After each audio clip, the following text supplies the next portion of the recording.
Good morning. This is Grand Rapids Community College's calculus class in the morning, and we have been doing integration by partial fractions. So I wondered if anybody had any homework questions. You guys have any sound out there yet? Can you guys hear me? Okay. Check 1, 2.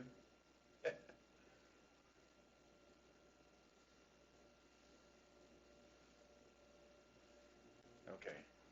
So no questions from partial fractions?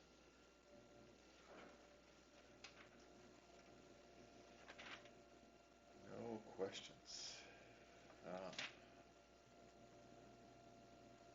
Normally that means I should give a quiz, but I haven't turned back the other quizzes, so I can't do that. So I'll just going to go over maybe a couple problems similar to homework questions.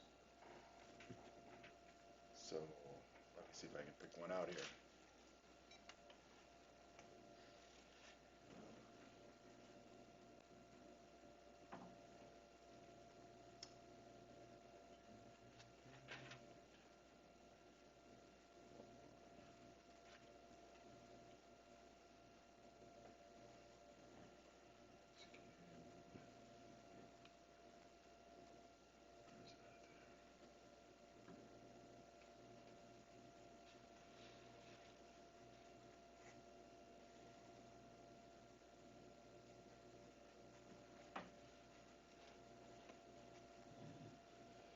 Okay, so I just picked, this is I think number 16 from the homework set. I didn't assign that one, but it's one of the ones from the homework set. So this looks like a partial fraction because it may be a partial fraction type of integral because we have a rational polynomial. But the thing is, the numerator has a degree higher than the denominator. So the first thing we have to do is actually divide this out a little bit until we have something that is a polynomial plus a rational polynomial where the degree of the numerator is less than the degree of the denominator. So the first thing I'm going to do is do longhand division. X cubed minus 4x minus 10 divided by x squared minus x minus 6. So when you're doing polynomial division, you need to leave spaces for terms that aren't there, like the x squared term, so I'm going to leave a space there. Or you can put 0x squared if you want. Some people would put a 0 here, just so you know you have a column basically for each degree. And now I'm dividing this by x squared minus x minus 6.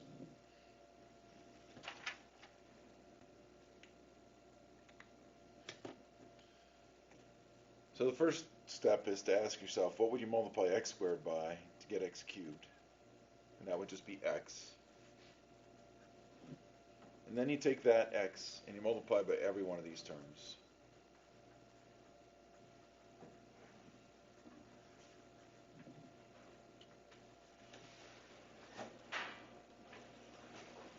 And then you subtract.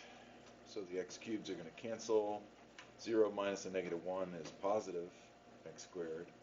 Negative 4 minus negative 6 is positive 2. And then you bring down the minus 10.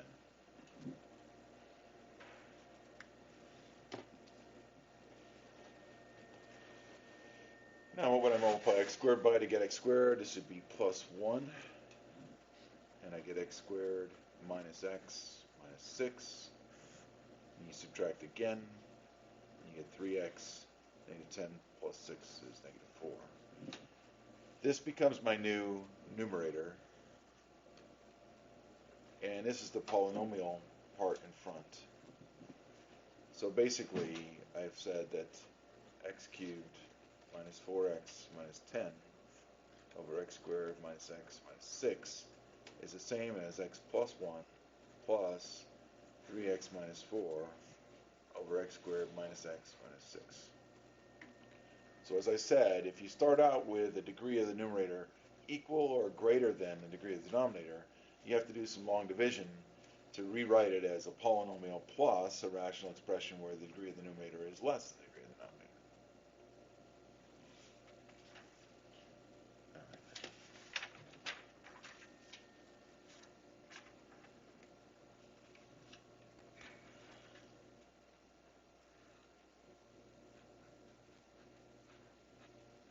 So there's my polynomial, and I'm going to separate out the rational expression.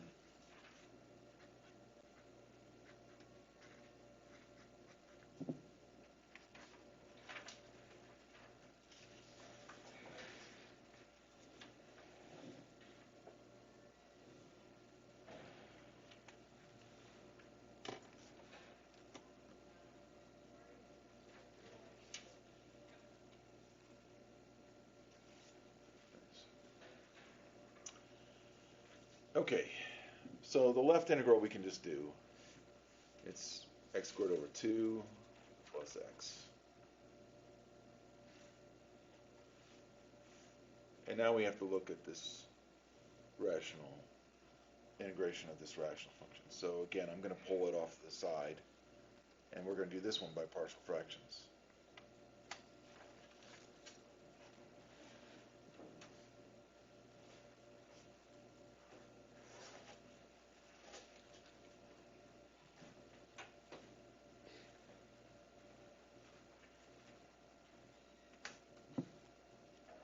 Now, x squared minus x minus 6 factors into x plus 2, x minus 3. And then by partial fractions idea, this should be equal to some constant over x plus 2 and another constant over x minus 3. And we just have to figure out what those constants are.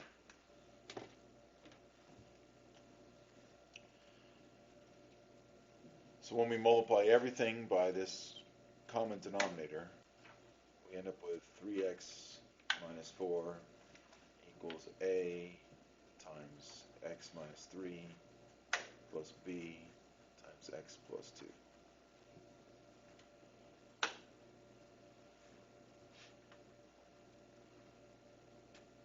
This numerator times that denominator plus that numerator times this denominator.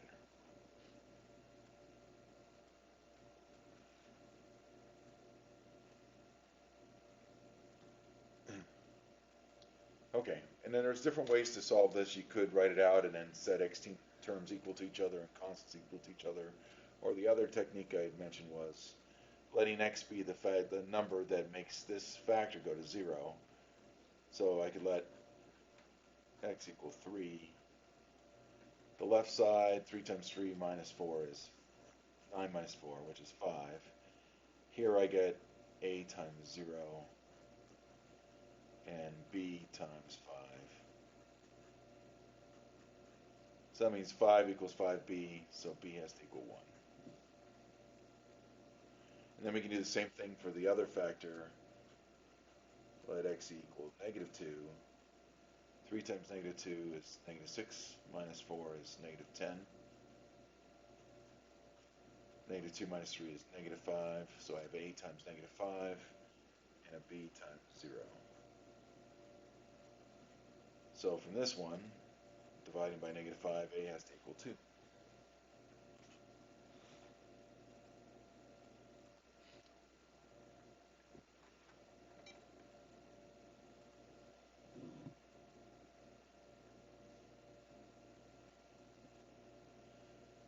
So this ends up being 1 over x plus 2 plus 2 over x minus 3.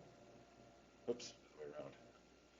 2 over x plus 2 and 1 over x minus 3. So the b is 1, a is 2.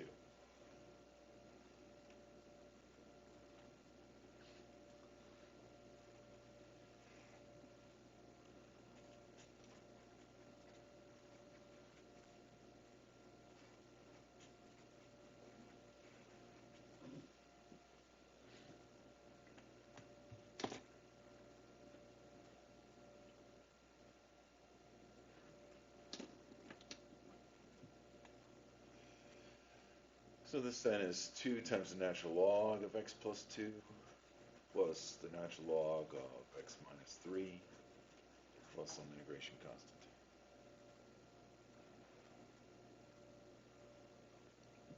We'll take that whole thing and bring it back over to this one.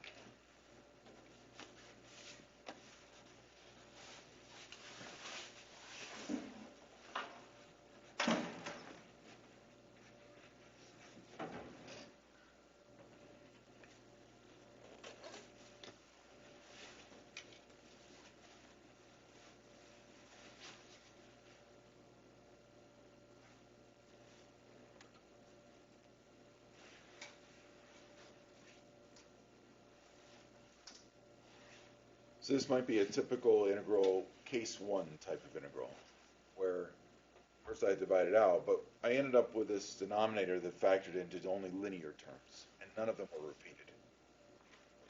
So it was case 1. There were 4 different cases that you might have come across. Ones where linear terms, some of them were repeated. Ones where there were linear and quadratic terms, but none of them are repeated. And the last one that's more complicated, some of the quadratic terms, and they're repeated. But they all basically come down to rewriting this rational expression as the sum of other rational expressions that we can do the integral of. Simpler in some ways. Okay. So a few more people have showed up. So does anyone else have a question? We didn't have any questions from my work earlier, but did anyone get one that they wanted to talk about?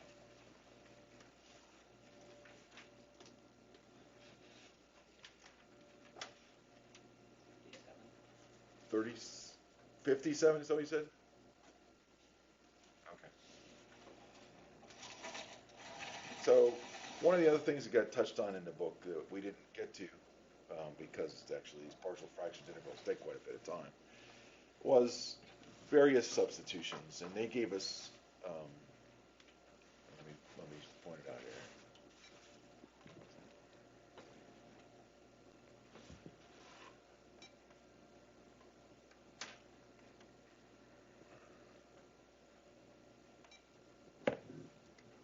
So we have the German mathematician Karl Weierstrass noticed that the substitution t equals tangent of x over 2 can convert rational functions of sine x and cosine x into an ordinary rational function of t.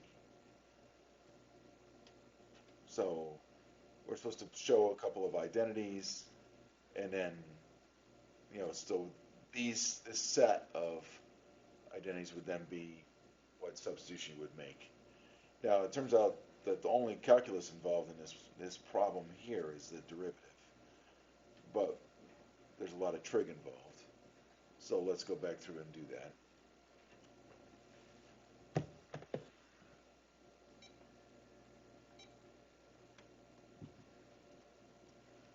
So we're supposed to make the substitution t equals tangent of x over 2. So again, if I draw a right triangle,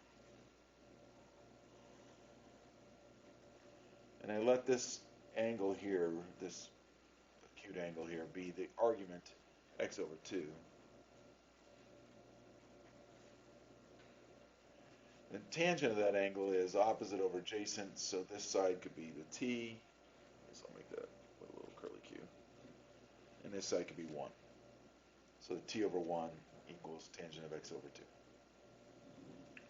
Now if I do that, then a squared plus b squared equals c squared. This side is going to be the square root of 1 plus t squared.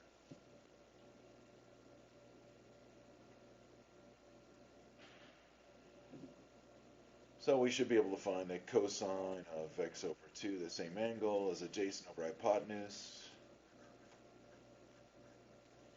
and sine of that same angle is opposite over hypotenuse.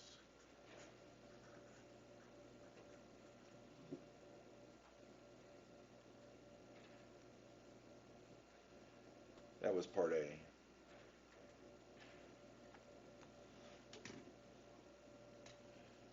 For part B, cosine of x, well, cosine of x is the double the angle of cosine of x over 2.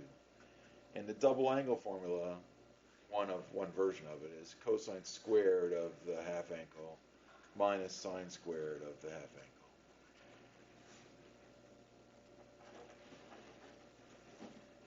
So that would be 1 over the square root of 1 plus t squared minus t over the square root of 1 plus t squared,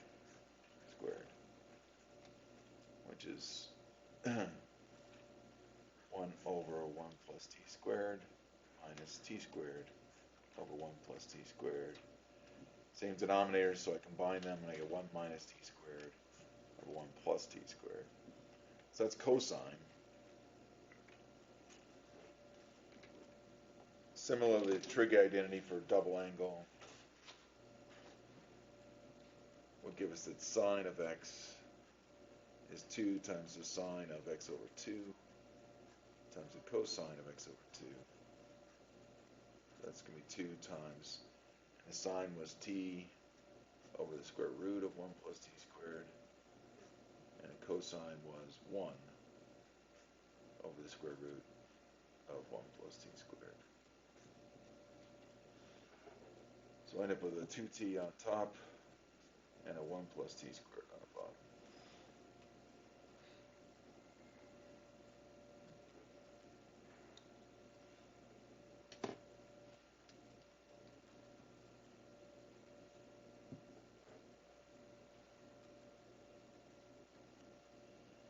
So that's part B. Cosine of x is 1 minus t squared over 1 plus t squared, and sine of x is 2t over 1 plus t squared.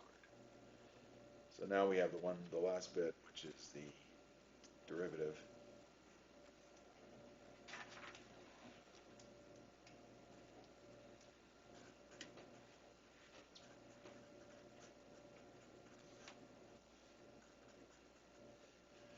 The derivative of tangent is going to be secant squared, and then I have to multiply by the derivative of the argument here, which is going to be 1/2 dx.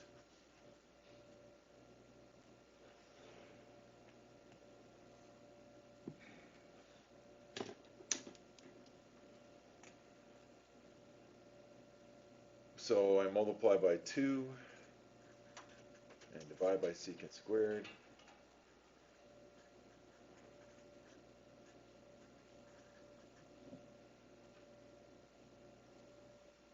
But 1 over secant squared is the same as cosine squared. And we already had that. That's 1 over 1 plus t squared. So I'm going to substitute that in on over here. So I have 2 over 1 plus t squared dt equals dx.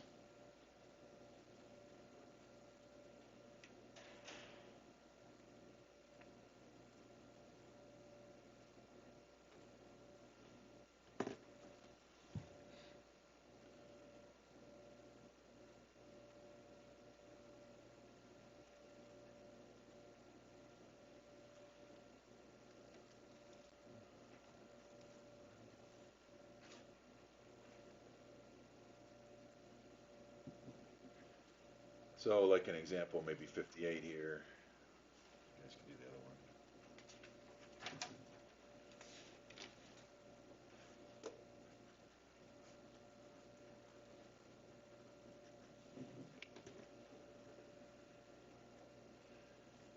We had the dx is 2 over 1 plus t squared dt, and I need a sine x. Now, sine x was 2t over 1 plus t squared.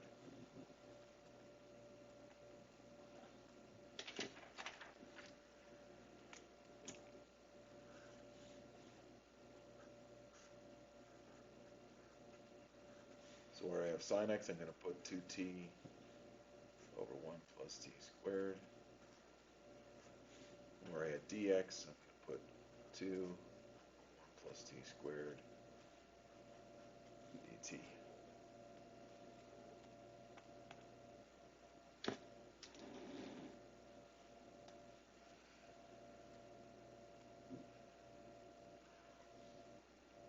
Times 1 just gives me 2 on top.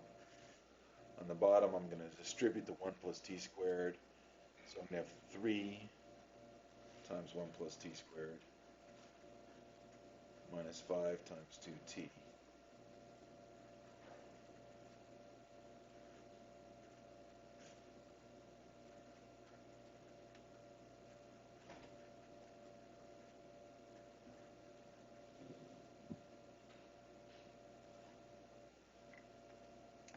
Which becomes 2 over 3t squared minus 10t plus 3.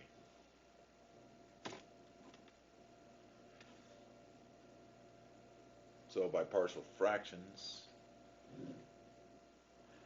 I can factor that denominator 3t plus 1, excuse me, minus 1. Is that going to make it? I need to have 10t. Can I factor that denominator? 9. Yeah, they're all negative. I think this is going to work here. Yeah. Minus 1, sorry. And t minus 3. 3t squared minus 9 minus 10t plus 3. Yep, good. So over the side here, I have to do my partial fractions.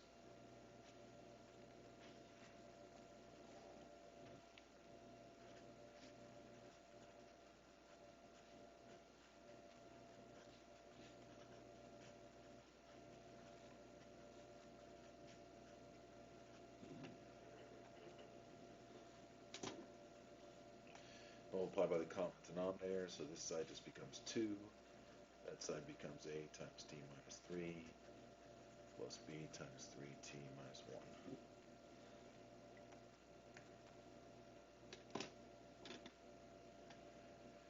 If I let t equal 3, 2 equals a times 0 plus b times, when I plug in 3, I get 9 minus 1, 8. So b is going to be 1/4.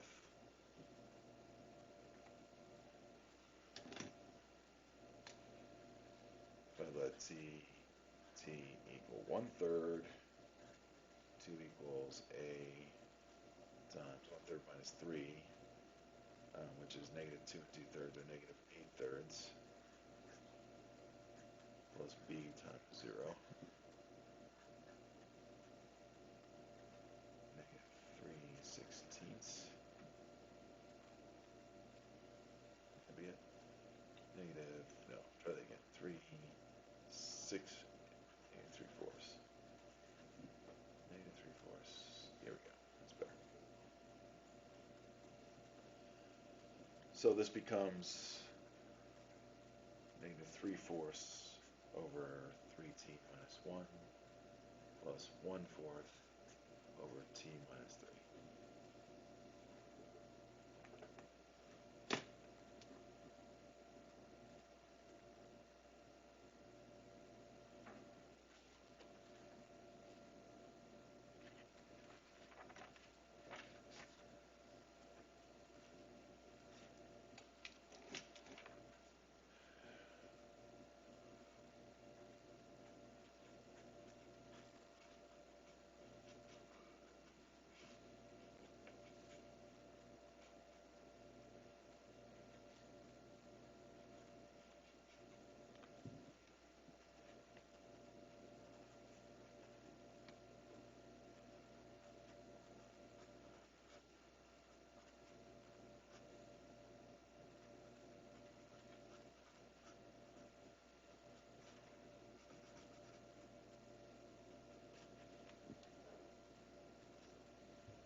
So I get negative 3/4 times the natural log of 3t minus 1 divided by 3 plus 1/4 the natural log of t minus 3.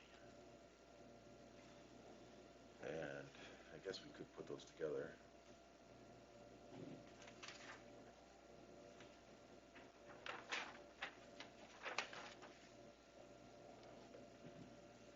This becomes negative 1/4, and that's positive 1/4, so it's like the natural log of t minus 3 over 3t minus 1 to the 1/4 power.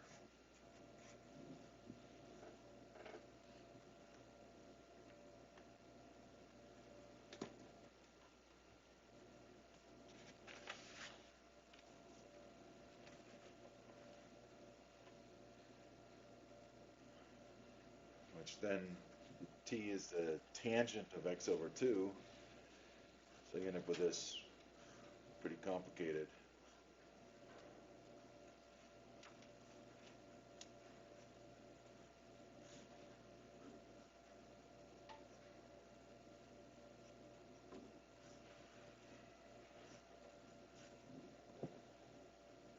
expression.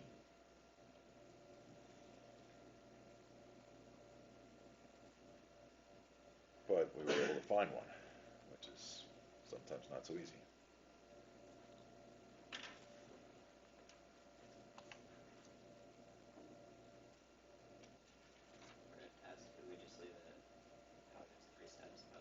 I probably wouldn't, give you one of these Carl Weierstrass questions. The point was that of this kind of problem. There's another couple, that quite a few years mathematicians studied how to find the antiderivatives. They were trying all kinds of different ways to come up with explicit ways to find the integral. So on a test, you might have to do partial fractions. So the part from this one, you might have to do that integral. Okay. But it's unlikely I'm going to make you do this tangent of x over 2 substitution.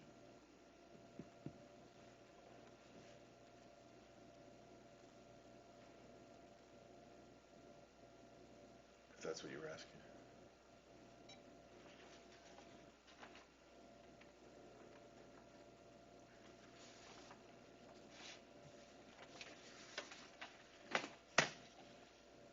Okay.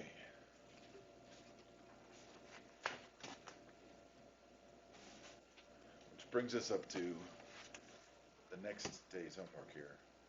And we have, at this point, we have done regular substitution, we've done integration by parts, we've done trig integrals involving like sine to a power times cosine to a power, or tangent to a power times secant to a power, and a few other trig identities, and then partial fractions, and then we did integration for trig substitution as well. So those are about 5 ways that you're going to have to be able to do integrals. On a typical test, I won't necessarily tell you which way to use which one. So it's more likely I might give you 5, or maybe I'll give you 10 integrals and say pick 5 of these, one of which you're going to have to do each way. So pick one that you think is going to be a substitution, one that's going to be partial fractions, one that's going to be a trig sub, one that's going to be trig identity, and integration by parts. So that's what tonight's homework, 7.5, is about, is how do I figure it out, and mostly what I would say is you figure it out by just practice. But you do want to remember a few things. So let's take a look at a couple of them. I should point out in your book. So it talks about strategy for integration. And then it gives you some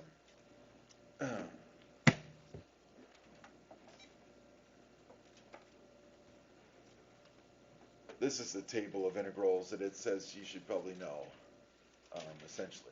A couple of these can be derived, so you don't need to know them. I do want to point out the hyperbolic sine, hyperbolic cosine. We hadn't gone over. In Calc 1, you may or may not have gone over it, depending on how much time they had. But I should mention what they are. So if you want to actually look at them in detail, they are back in your book in an earlier chapter. But it's not too bad for those. So if you happen to come across a problem, I don't think I assigned any, but if you happen to come across a problem, the definition of hyperbolic sine is e to the x minus e to the minus x, there's no sign of it, there's hyperbolic sine of x, sorry, over 2. And hyperbolic cosine is e to the x plus e to the minus x over 2. So one of the reasons sometimes people don't actually talk about them is they're just a combination of exponential functions that we already know.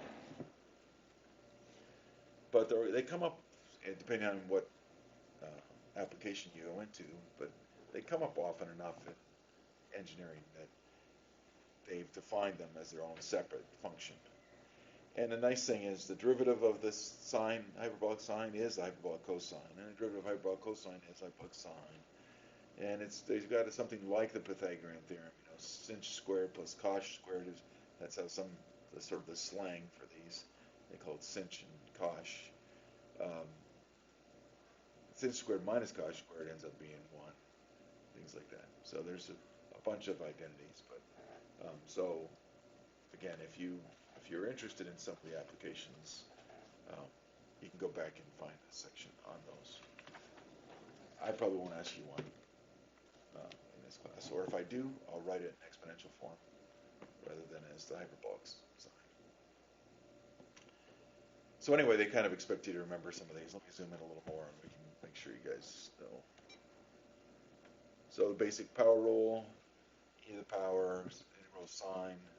Over here we have 1 over x is natural log. Power, the exponential rule when the base is not e. Antiderivative cosine. And then some of the other, we know the derivative of tangent is secant squared, so the antiderivative of secant squared is tangent. Same thing with secant. They put cosecant squared and cosecant cotangent there as well. They also put a couple of the inverse functions. So if you get x squared plus a squared, that's the inverse tangent. Square root a squared minus x squared is the inverse sine. X squared minus a squared, and they gave us this natural log. We could get that one by partial fractions, actually. And this one is an as a secant substitution, but when you take and do the antiderivative of secant, you end up with natural log of secant plus tangent, and that's what you end up with. That's how it ends up being natural log. So anyway, they give you this list. You may want to look through that list and decide. So the problems you may get kind of expect you to know those are the forms we might be looking for. When they give you general ideas, simplify it if you can. Simplify the integrand if you can. Look for a substitution first. If it's not a substitution, then see if you can classify it. Is it going to be parts? Is it going to be a trig function? Is it a rational function? We might do partial fractions. Is there a radical involved? In which case we might do trig sub. So those are the basic ideas, the basic ones we've done. Okay. Anyway, and then it gives you a bunch to try. So let's see if we can try a couple.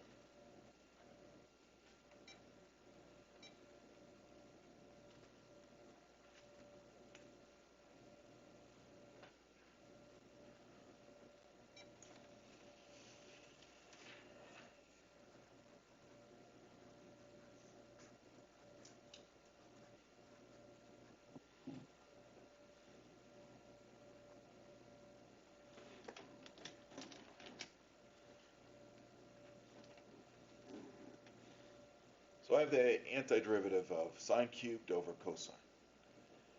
Now, this isn't a straight substitution because if I let u be sine, then the du would be cosine dx, but this cosine is in a denominator, not in a numerator, so it's not really helping. The first hint is to try to rewrite this. So does anybody have an idea of how to rewrite this?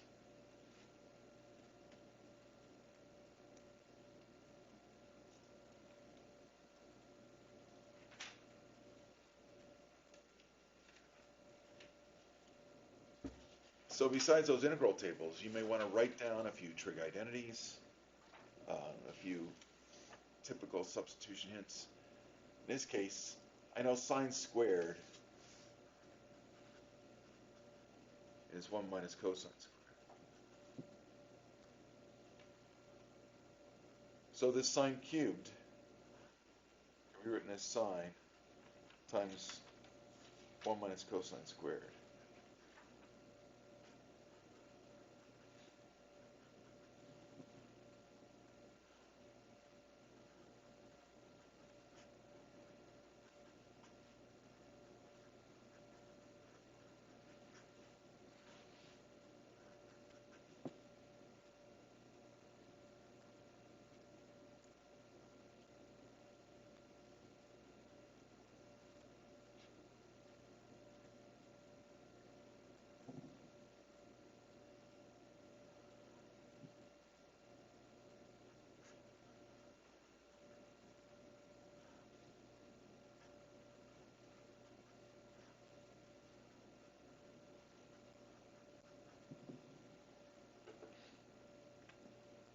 there's a couple ways you could have done that. This is just one of them.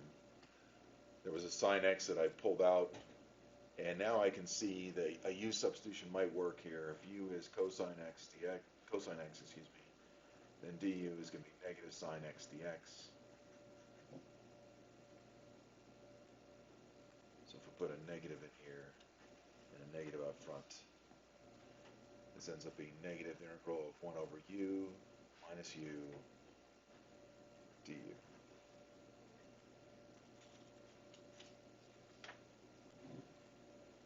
Which is negative the natural log of u plus u squared over 2 plus c.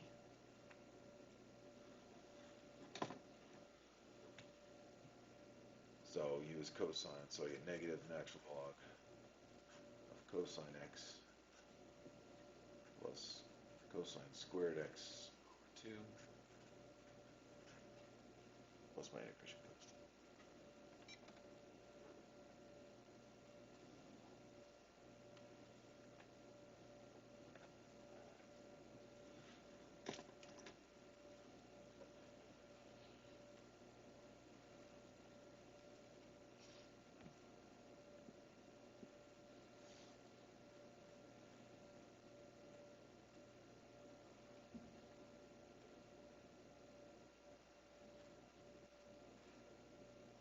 So by rewriting it, I made it into a u substitution.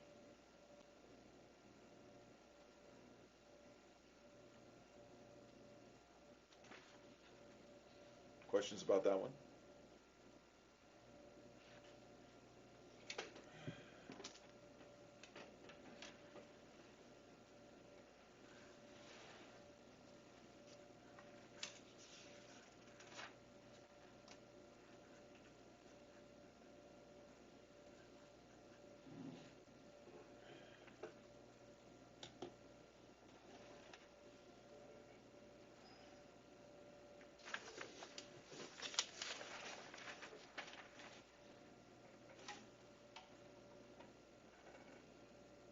So how about this one? What does this make you think of?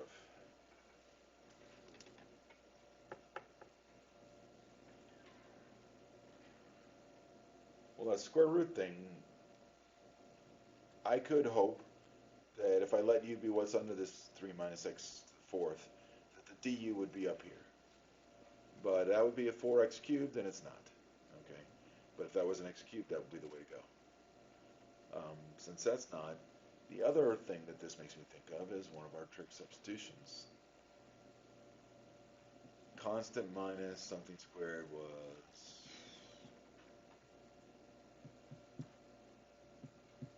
maybe anybody? Was it a sine, or was it a tangent, or was it the secant? Okay, so again, how many people have started building their little table, their little script sheet? But this is a 1 minus sine squared idea. So, but the difference is this x to the fourth is like x squared squared. So what I'm going to have to do is I'm going to have to make the substitution square root of 3u equals x squared.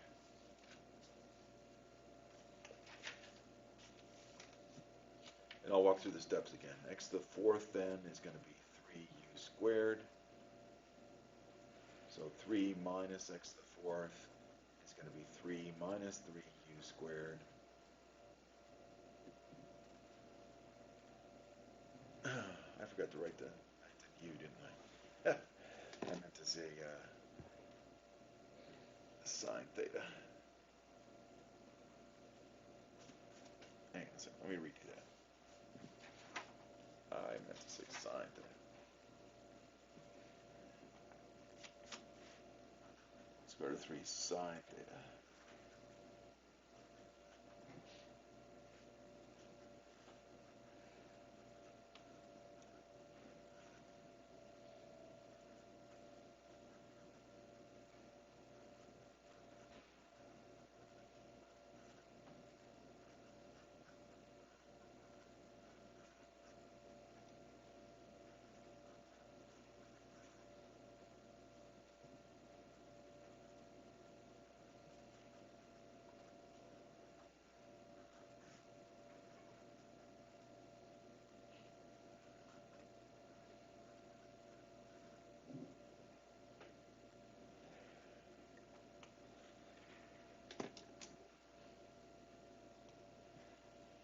And going back up to the top here,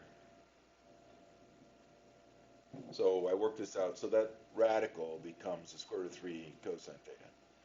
And going back up to the top here and taking the derivative of both sides, I get square root of 3 cosine theta, theta equals 2x dx. I'm going to write that down here.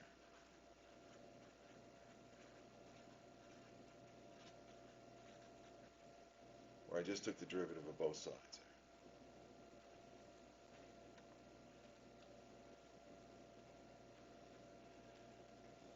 So in order to use that, I need a 2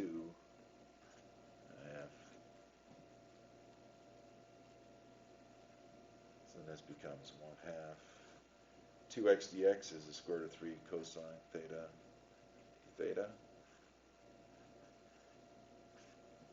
And the square root of 3 minus x to the fourth is the square root of 3 cosine theta.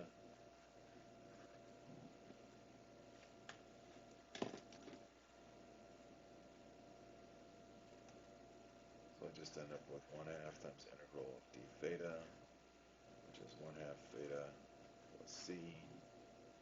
And based on this, that becomes 1/2 times the inverse sine of x squared over the square root of 3.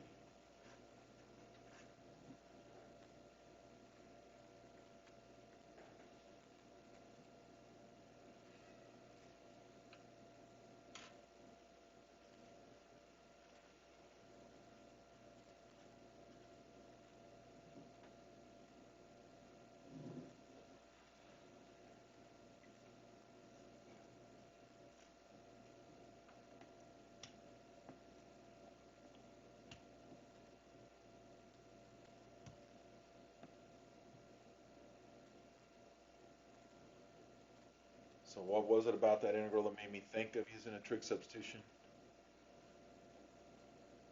It's the square root of constant minus something that was a perfect square. It wasn't the x squared, but it was a perfect square, and that's what made me think of it.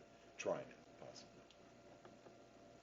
Again, I typically u substitutions are easier to do.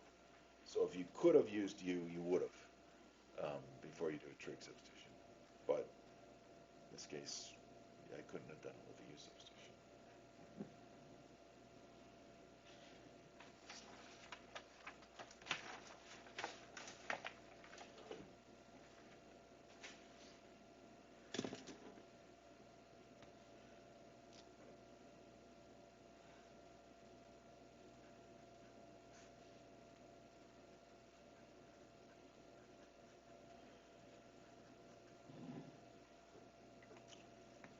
So what do you think you're going to try with that one? It's the integral of x minus 1 on top over x squared minus 4x minus 5. Yeah, partial fractions. Why don't you guys try that? See if you can do that once, since that was last night's thing.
How'd it go? Questions? Now, if you want to, you can combine that. I don't feel any urgent need to do that, but if you were to combine that, the third part would be a cube root. The 2, you'd square this top, so it would be like the natural log of x minus 5 quantity squared times x plus 1, and then the cube root of that product. But it's really okay the way it is. So what made us think of partial fractions? Rational polynomial expression. So it made it seem like it was partial fractions.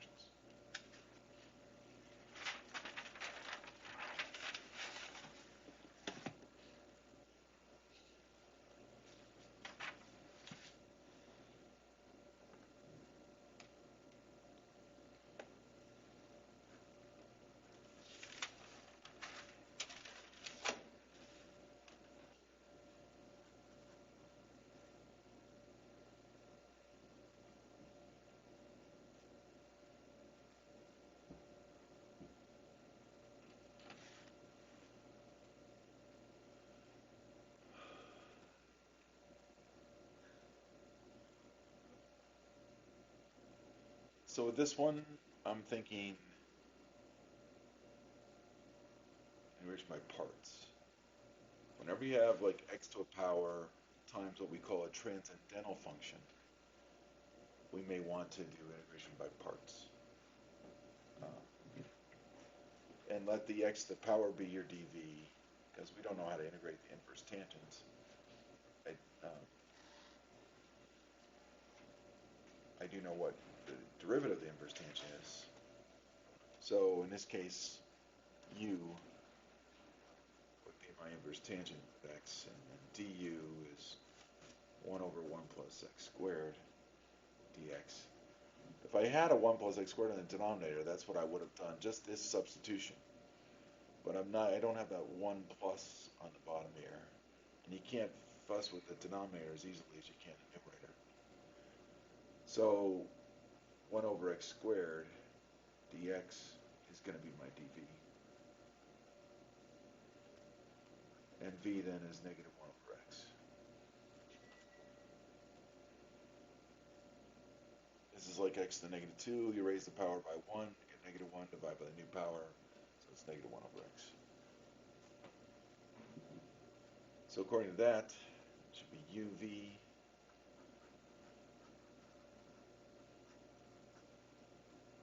minus integral v to u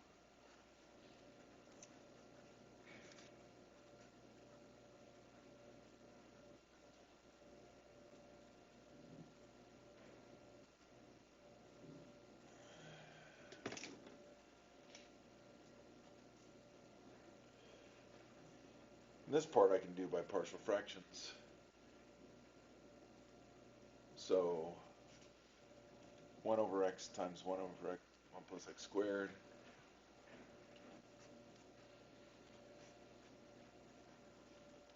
is going to equal something over x plus bx plus c over 1 plus x squared. Bx plus c because the 1 plus x squared is a quadratic factor. So when we multiply by the common denominator, I get 1 equals a times 1 plus x squared plus bx plus c times x.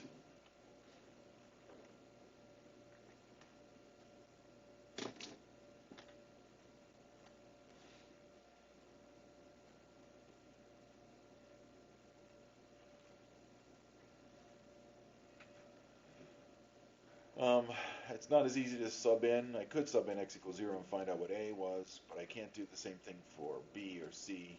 So I'm going to use the other approach, and I'm going to distribute those out.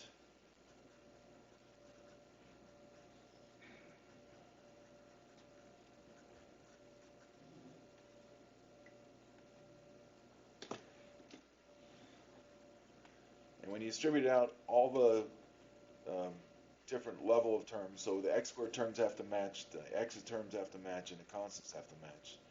So starting with the constant, the only constant here is 1. The only constant on this side is a. So 1 has to be a. From the x terms, there's no x term on this side, so it's 0, and the only x term on the other side is c. And for the x squared terms, there's none on the left side, so that's 0, and there's one a and a b on the right side.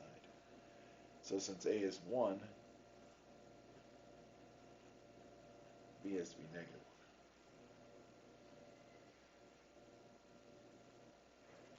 So that means this becomes 1 over x minus x over 1 plus x squared.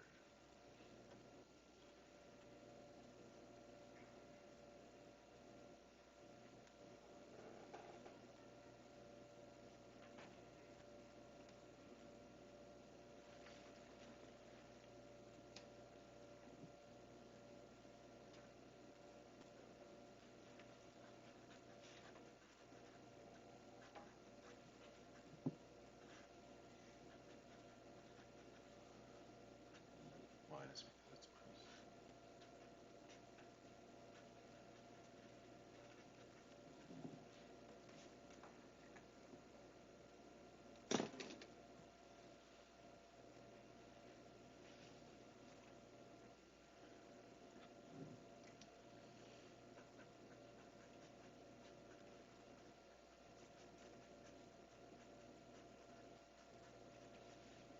Integral of 1 over x is natural log of x, and this one's going to require a u substitution.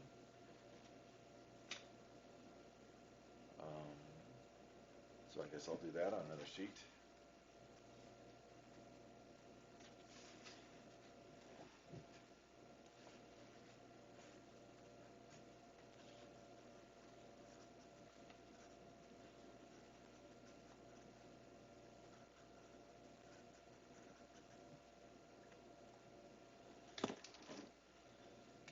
If u is the denominator, 1 plus x squared, then du is going to be 2x dx. So I need a 2 and a 1/2 in front. So this becomes 1/2 integral of 1 over u du, which is 1/2 the natural log of u. And u is 1 plus x squared, so it's 1/2 the natural log of 1 plus x squared. So I'm going to put that back in here.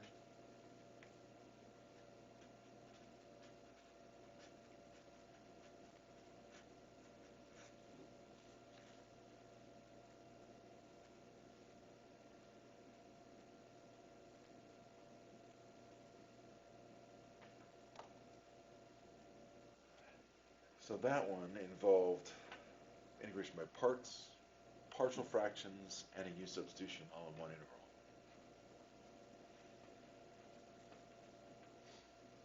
Sounds like a good one. You have to do all the things in one. But what made me think of doing parts again, the original one?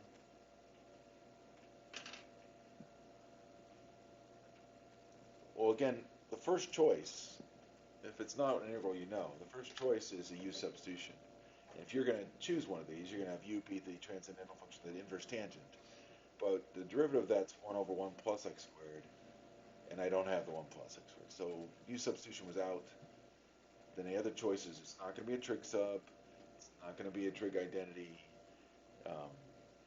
With that function on top, it's not rational, so it's not going to be partial fractions.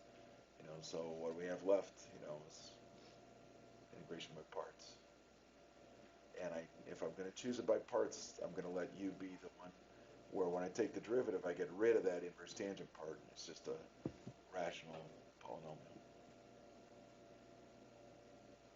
So inverse trig functions are like the natural log of x. They're ones where you let u be them, so that when you take the derivative, you get rid of the trig or rid of the natural log. The other times, usually you want e dx or sine x to be the one over here. So that you're taking the derivative of the polynomial, and it's getting easier as you go. Okay, so let me do one more.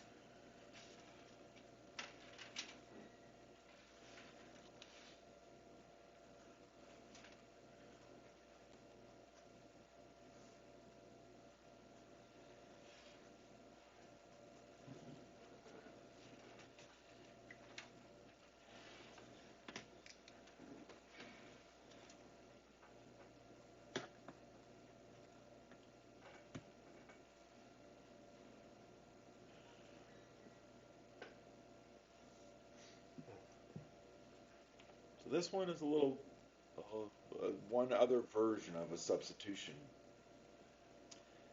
I know it's not a rational polynomial because that has a square root thing on top. At least not in this form, it's not. It's not really a trig identity because this 2x isn't an x squared term. So I'm not going to use a trig substitution. So what's causing me grief is this square root. So what we do with this in our substitution is we let u squared be the stuff that's under the square root.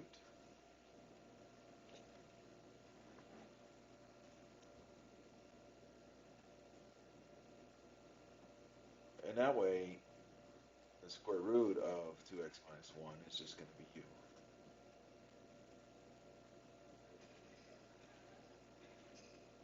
Now, backing up a little bit, I'll write it over again here. Now we have to figure out how to do what to do with that denominator. So I need 2x. I need to substitute for 2x. So 2x is going to be u squared plus 1. Or just add the 1 to the other side. And in terms of the derivative, taking derivative of both sides of this, 2u du equals 2 dx. So I can cancel out the 2's. U du equals dx.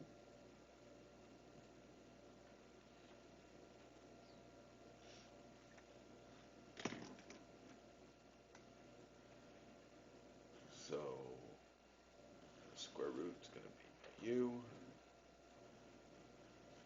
U du is going to be dx. And u squared plus 1 is going to be 2x.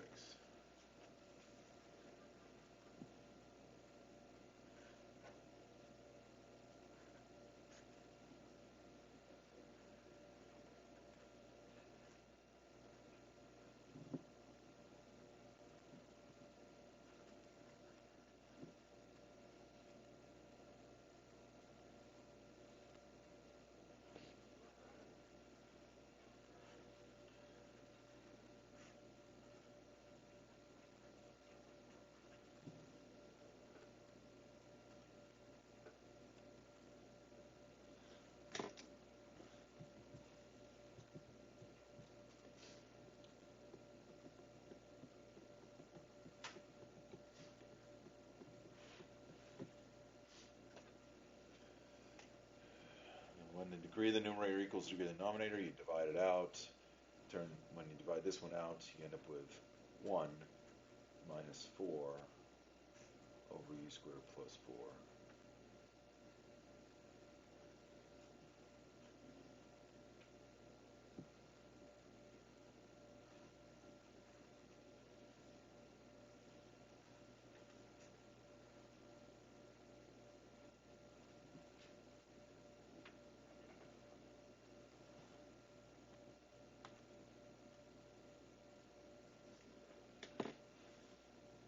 How'd you go from u squared over u squared plus 4 to 1 minus? So it's similar to the first one you do.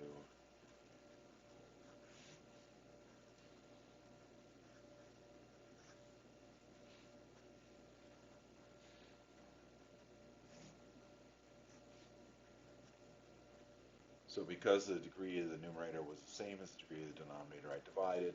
I got a 1. My remainder is negative 4.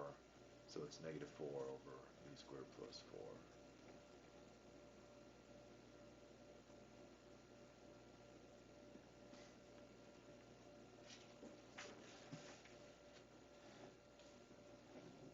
That one is a trig substitution. We haven't done one of those in a couple days. Which trig substitution do I want to do for that?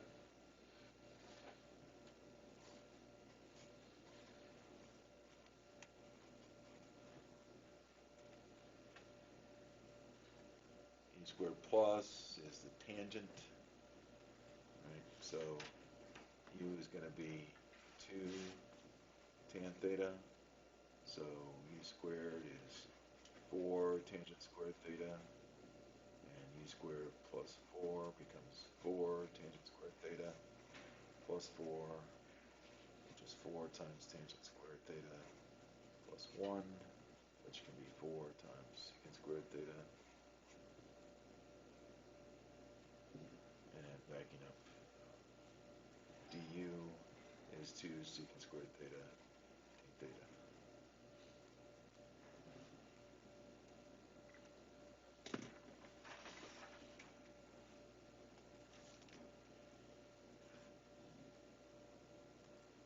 So du is 2 secant squared theta theta. U squared plus 4 is 4 secant squared theta.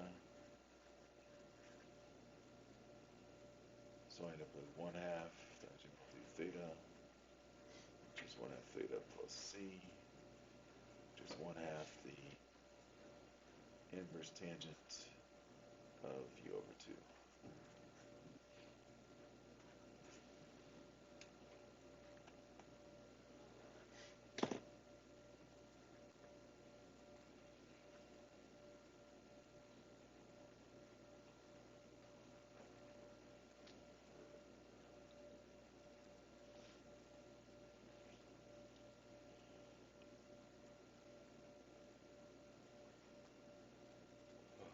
Excuse me.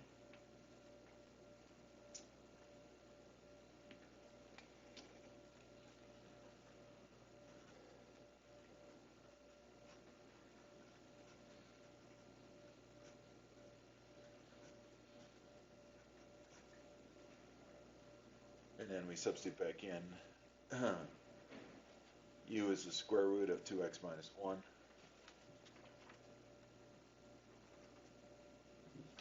So I can put it down here. And 4 times 1/2 is just 2.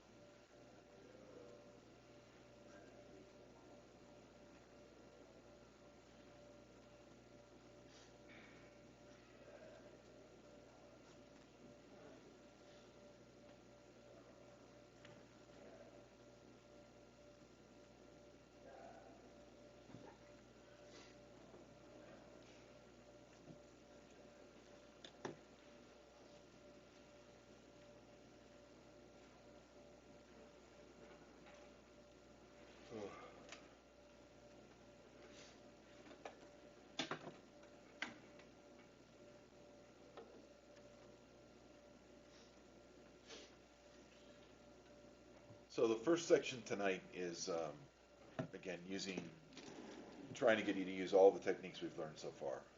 And you have to try to figure out which one goes where.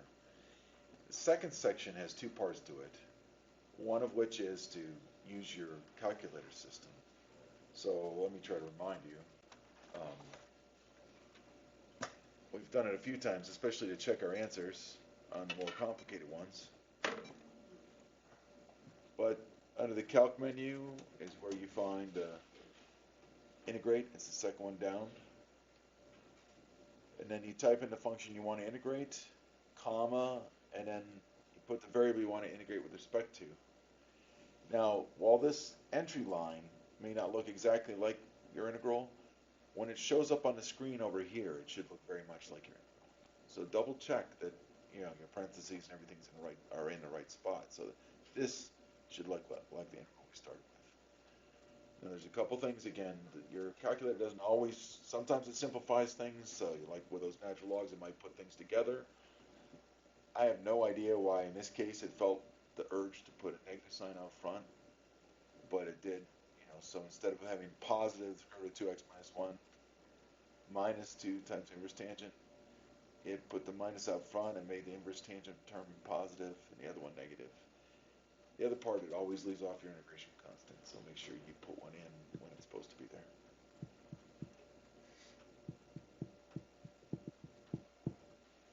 Can you go back to that last problem?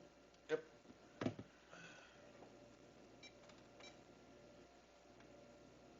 Bottom, when you substituted in for u over 2.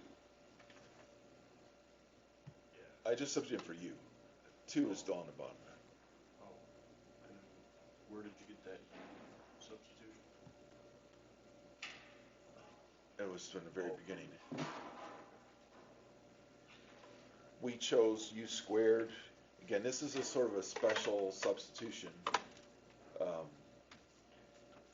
when you have a square root of something where it's not in the trig substitution format, sometimes one technique that you can use is let u squared be everything that's under the radical. So when you take the radical of it, you end up with just a u.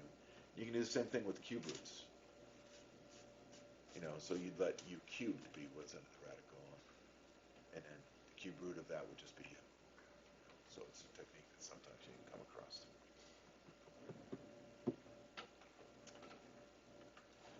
Is that okay? Yeah, I just need to.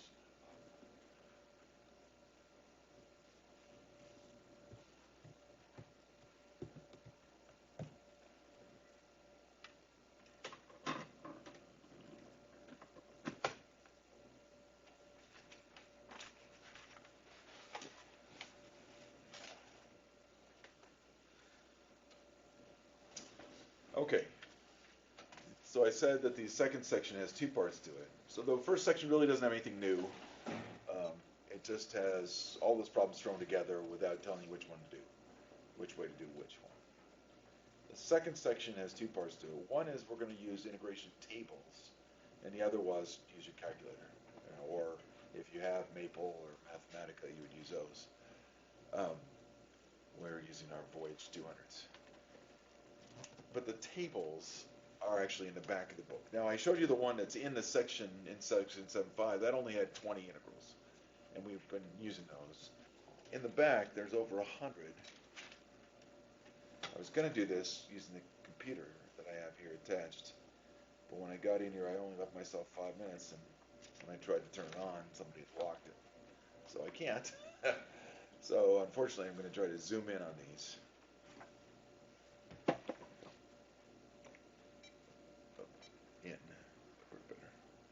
Enough that you can see them.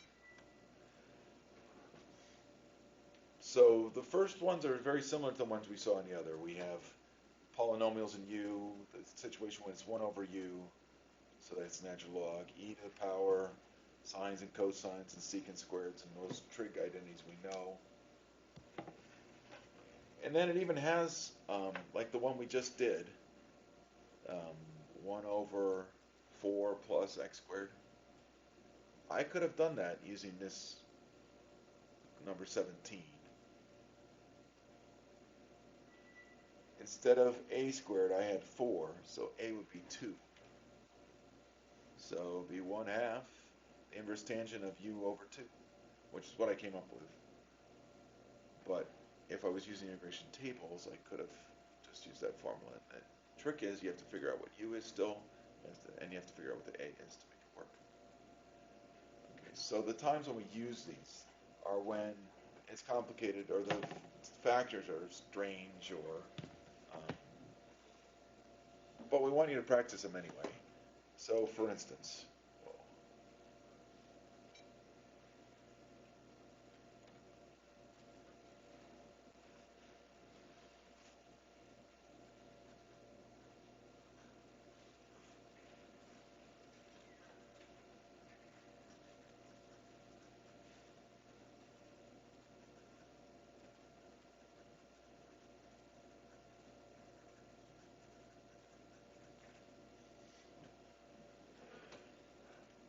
so we're supposed to use the integration tables on this one.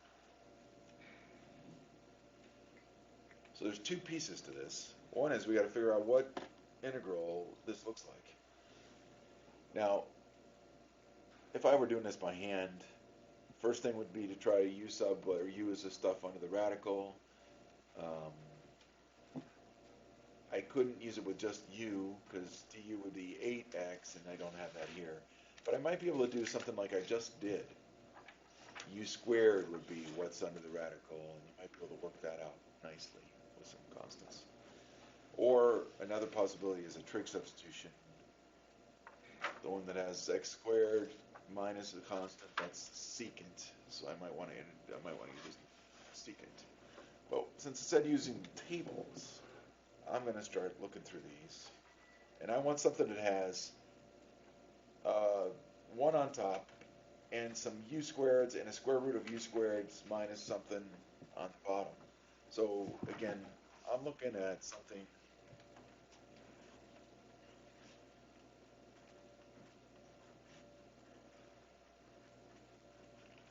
like that form. A u squared times the square root of u squared minus a squared.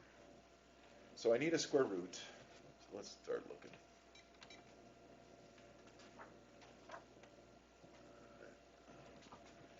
There's some square roots start showing up here at 21, but it has to be in the denominator. Final 25 has one in the denominator, but it doesn't have a u squared next to it. Here's the u squareds in the numerator. Here there's just a single u in the denominator. This one looks okay, except it has plus a squared, and I need minus. That's pretty close, though.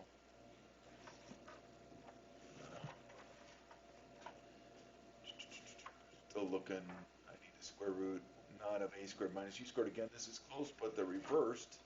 I need u squared minus a squared. So I keep going down here somewhere, and then now we're getting close. Here we go. 45.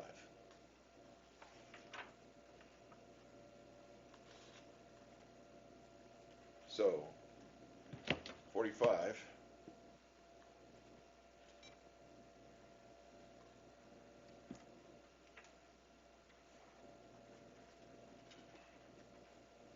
tells me that this antiderivative comes up being the square root of u squared minus a squared over a squared u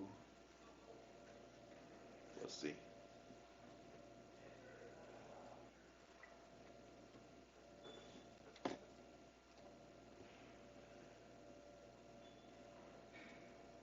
All right. Now we got to match this up so that we can substitute in over here. So if u squared minus a squared has to match the stuff from the square root, the u out front here, we can fuss with a constant. We might have to. So u squared is going to be 4x squared.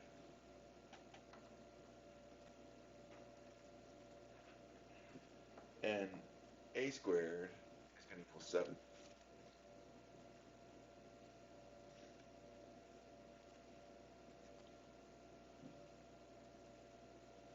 Now this means that I have to be able to work this other part out. Derivative, so 2u du equals 8x dx.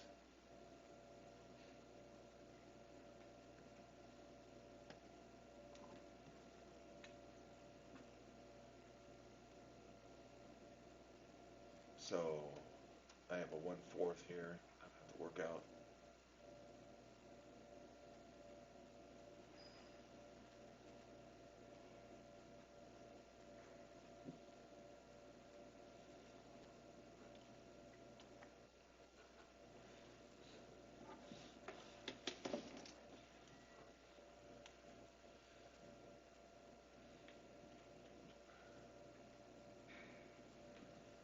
And I have, so let's see if we can work this out here. Dx is going to be 1/4 u x dx. I think this is going to work out here.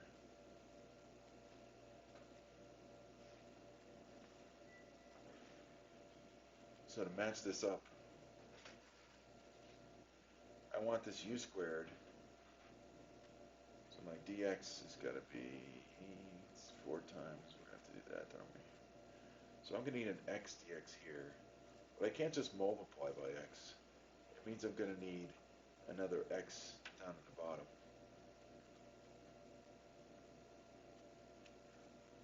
This is going to be x dx. And this is going to be another x on the bottom. I can't just, and it's got to stay inside my integral.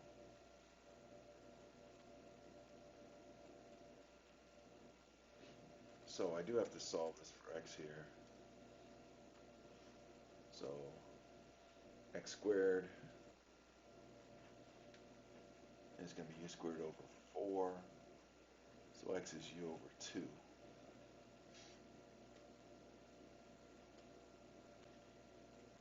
So I think I have everything now. It's 1/4 u du. It's going to go here. The square root of 4x squared minus 7 is the same as we had before. It's going to be square root of u squared minus a squared. And x squared is going to be u squared over 4. X is going to be u over 2. So let's substitute all that in. Let's see what that looks like.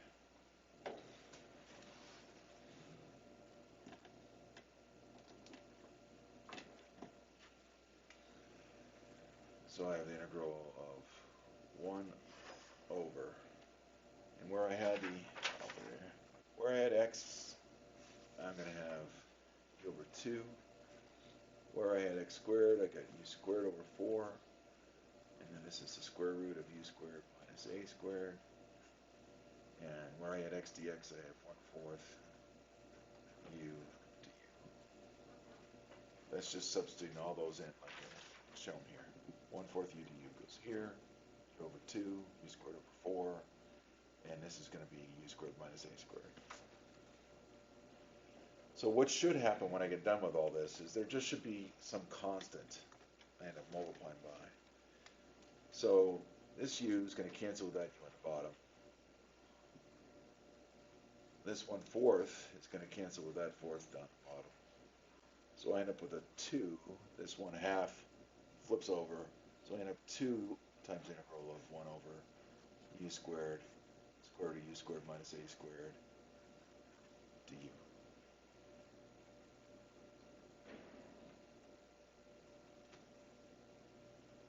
So the only constant I ended up with is, after all that manipulation, is I ended up having to multiply my answer by 2. So according to my integration tables, that becomes the square root of u squared minus a squared over a squared u plus c.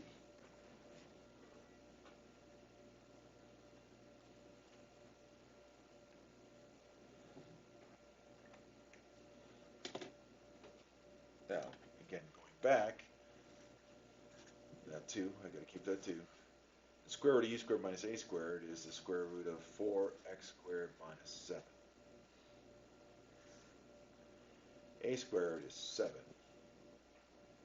and u is 2x.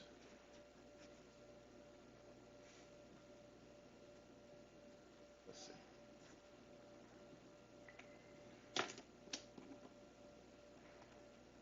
So that 2 is going to cancel.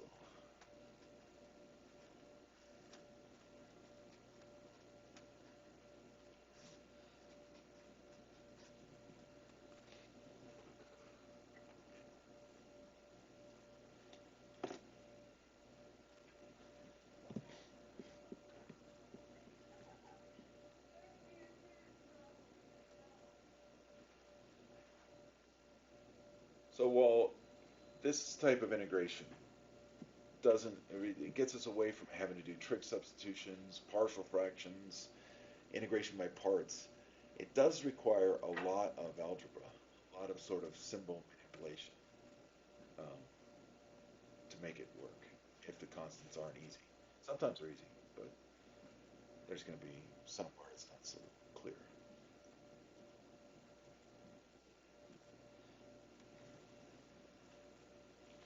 Let's do another one.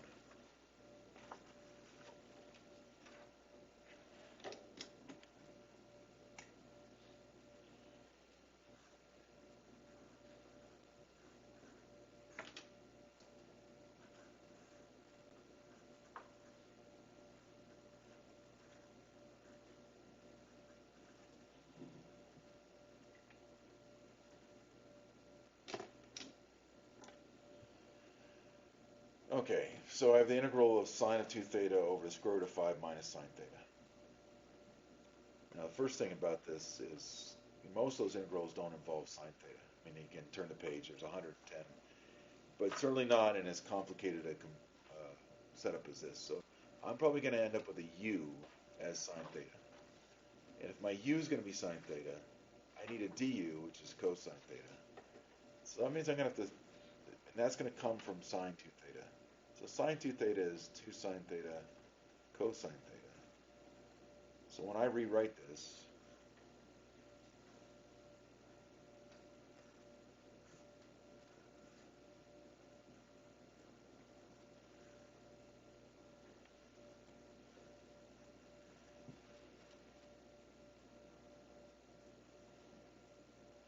I'm going to pull the cosine theta off the side because I'm thinking the form is going to be something where I have u as sine theta and this is du.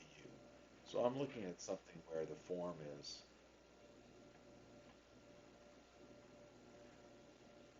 u over the square root of maybe a minus u du.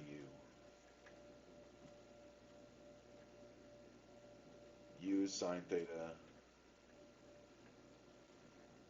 du is cosine theta d theta. So I'm looking at that. Now the a might be squared, but doubtful. So let's see if we can find that one. So I have a square root, but the a's and u's aren't squared here. So going to my trig tables, let's try the next page because it wasn't on that page. So I need this a plus bu. This is the right format. I need it in a square root though. That's squared. That's squared. There's a square root, but I want it in the denominator. So there it is. Now the only difference between 55 here and mine is the one I wrote that I was looking for is it has b next to u. So let me write that down here.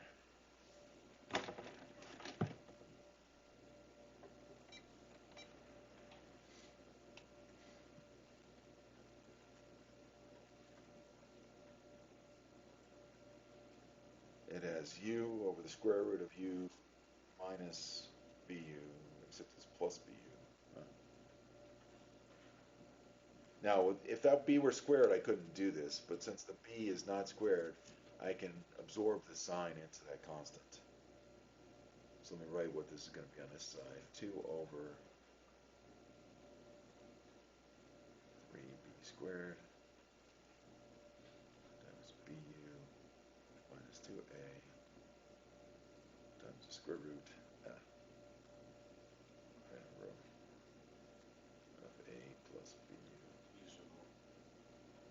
Oh, yeah. And I ran out of room anyway. That's the formula number 55. You can look at it in your book.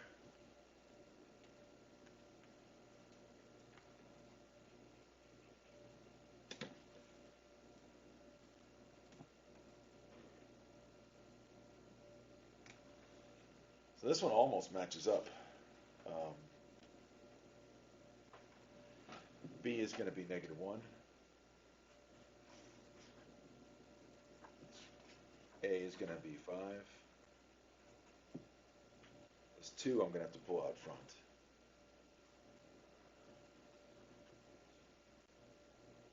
And otherwise, everything else is going to match. Okay. So if that tool has to come up front, I'm going to have a 2 here, which means I'm going to have twice. So my actual integral is going to be 2 times that. So it's 4 over 3. And b squared is just 1 times negative u minus 2a times the square root of a minus u plus c.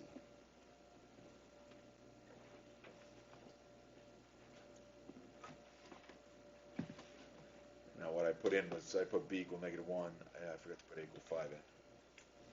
Well, I'll put the u and the a in now. So u is sine theta, a is 5.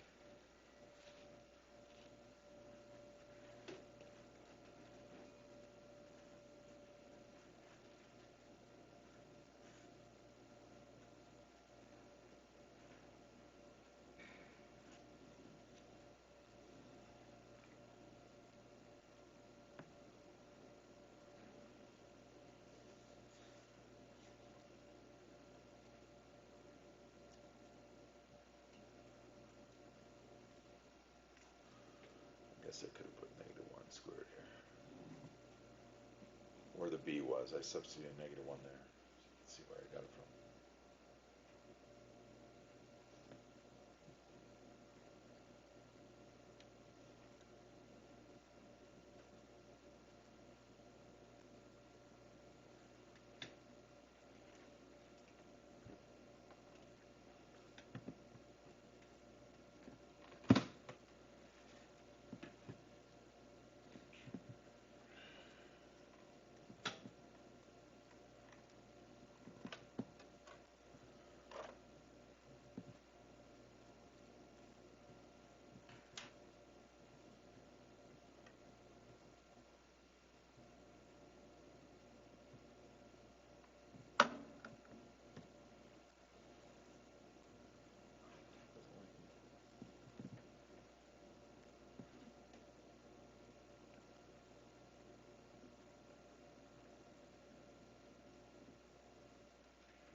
Okay. So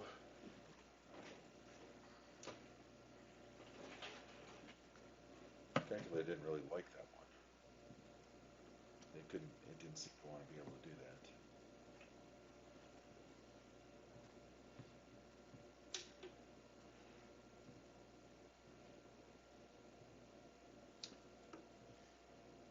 Oops. Was it saying it wasn't working? No, I just wouldn't do the integral. Just left it in the integral form. Sometimes Oh, when it yeah. doesn't have a thing, it just sits there. It just gives you back the same integral that you had to begin with.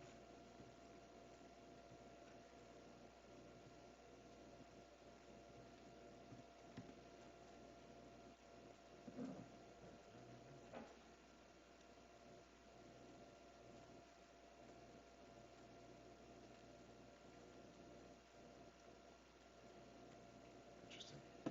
Anyway, okay, let me do one more. The one more that I want to do is the most common time when we use these tables.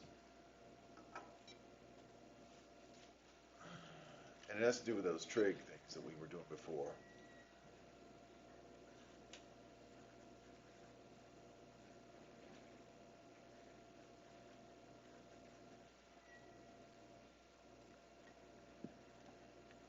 They call them reduction formulas. So if you look in your tables, there's one that's not a specific one for sine to the sixth, but there's one for sine to the nth power.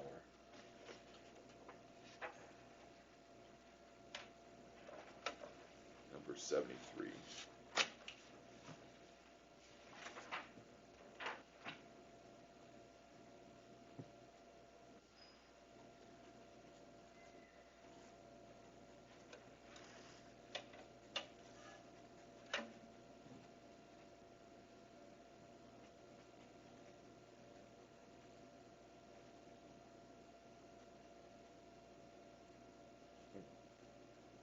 I said x is for you.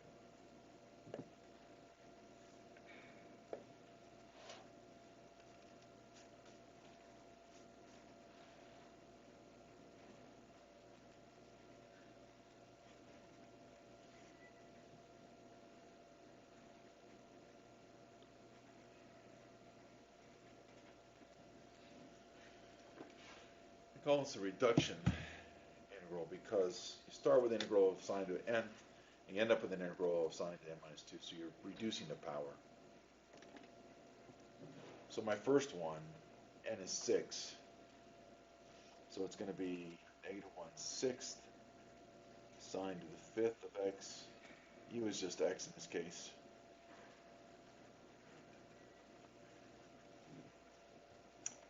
Sine to the 5th of x cosine x. And then if n was 6, I get plus 5/6 times integral of sine to the 4th.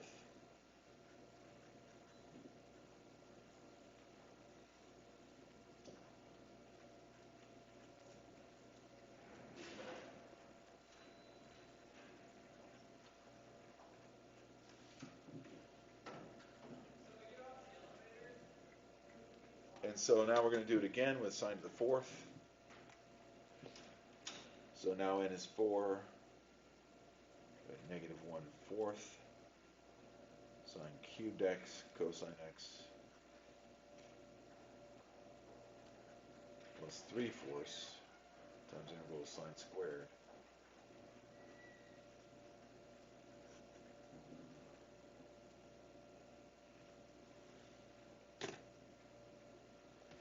Sine squared x, you can either remember because we did it not too long ago, or it's number 63.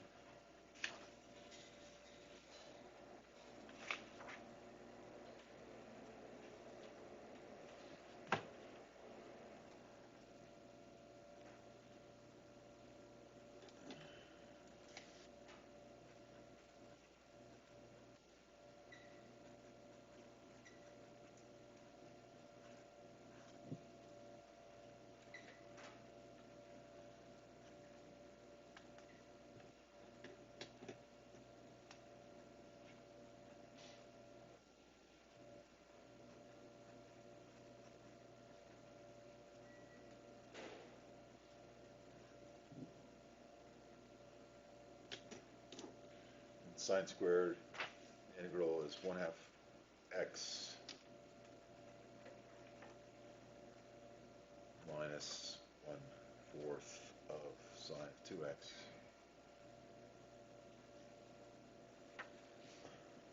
plus c, which I'll throw off to the right.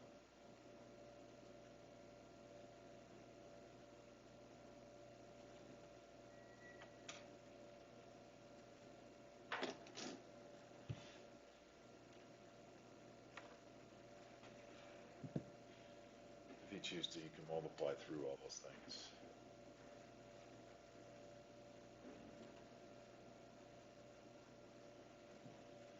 Five 6 times negative 1/4, it'd be negative 5/24.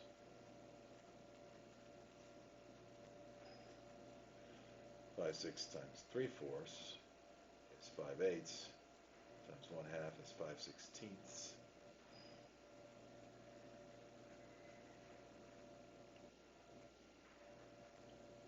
And then 5 6 times 3/4 is 5/8, times negative 1/4 is negative 5/32.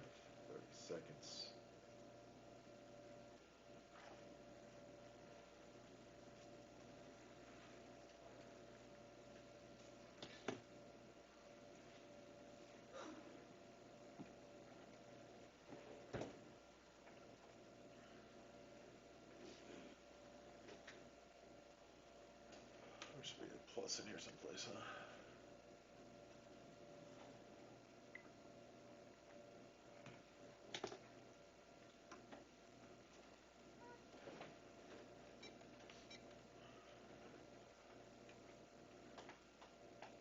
Okay.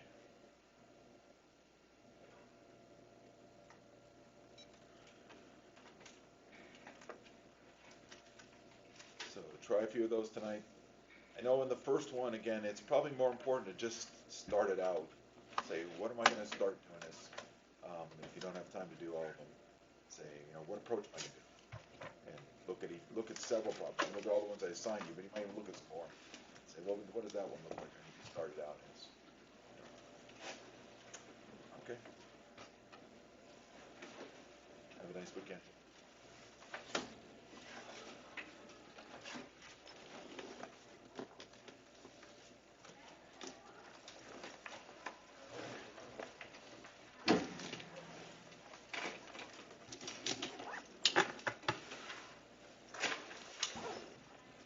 Now, were any of the colors I used today bad? Were they all okay? What's that? Any of those colors I used, I got some more Sharpies, but the yellows I threw out, the ones that seemed to be bad, I didn't know if any of the ones I still used were. That orangish gold color works better than the old yellow ones that you. Yeah, I took out yellow and bright orange